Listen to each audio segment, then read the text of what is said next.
Salam Bapak Ibu, puji nama Tuhan. Renungan pada pagi hari ini terambil di dalam Injil Matius pasal 8 ayat 25 sampai 26. Maka datanglah murid-muridnya membangunkan dia, katanya, "Tuhan, tolonglah, kita binasa." Ia berkata kepada mereka, "Mengapa kamu takut? Kamu yang kurang percaya." Lalu bangunlah Yesus menghardik angin dan danau itu, maka danau itu menjadi teduh sekali. Saya memberikan tema cara menghadapi badai kehidupan. Kejadian yang dialami oleh murid-murid Yesus di atas merupakan gambaran mengenai badai yang sering kita alami dalam kehidupan kita. Dalam menyeberangi lautan kehidupan, tidak selamanya kita menghadapi cuaca yang cerah. Ada kalanya badai datang menerpa hidup kita, dan sebagaimana yang dialami oleh murid-murid Yesus, badai yang datang merupakan suatu hal yang dapat membuat kita semua gentar dan goyah dalam iman kita. Kadang kita merasa guncangan badai kehidupan itu begitu kuat dan dahsyat, memporak-porandakan kehidupan, seakan-akan tidak ada yang peduli. Tuhan pun seakan-akan diam. Jauh, ia tak mengulurkan tangannya yang perkasa. Panik karena hidup oleng, hampir tenggelam, diterpa badai kehidupan. Itulah kira-kira yang dirasakan oleh para murid ketika perahu mereka diterpa badai. Dari kisah ini, ada dua cara yang dapat kita lakukan agar kita tetap kuat dalam menghadapi badai kehidupan.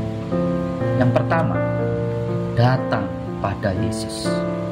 Ketika badai datang menerpa dan perahu mereka mulai dimasuki air, hal yang pertama mereka lakukan bukanlah keluar dari perahu dan terjun ke air, tetapi mereka mencari Yesus.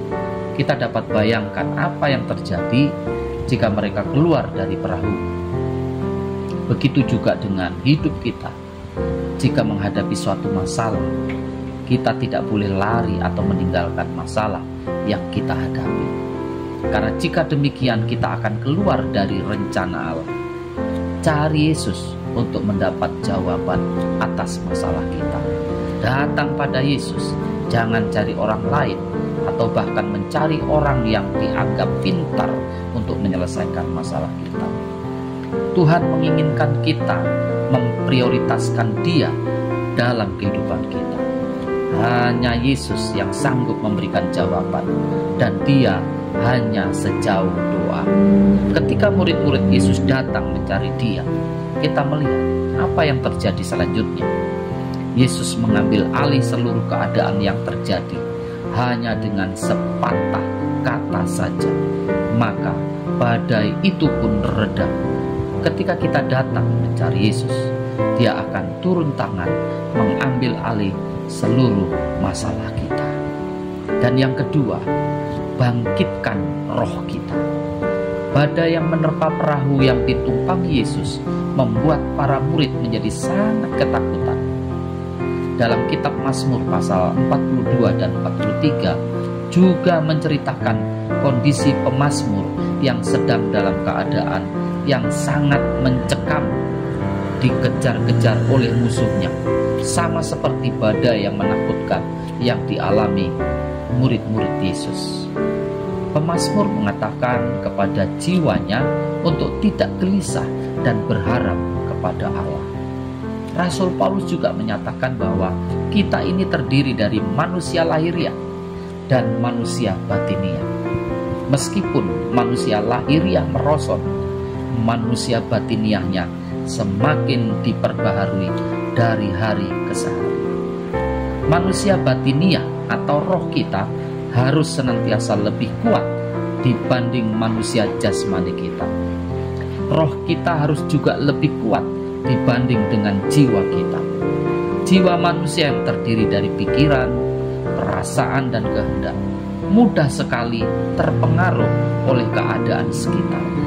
Ketika masalah dan problema datang, jiwa manusia akan berusaha mencari jalan keluar untuk masalah tersebut.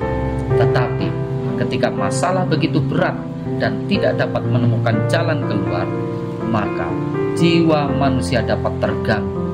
Manusia menjadi khawatir, takut, stres, dan lain-lain. Sebagaimana umat Tuhan, kita harus senantiasa membangun manusia roh kita, yaitu dengan membaca firman Tuhan dan berdoa. Dengan membangkitkan roh kita, maka secara tidak langsung roh kita yang kuat akan mempengaruhi jiwa kita, sehingga seperti yang Mazmur katakan kepada jiwanya untuk berharap pada Allah, maka roh kita pun juga akan membuat demikian juga.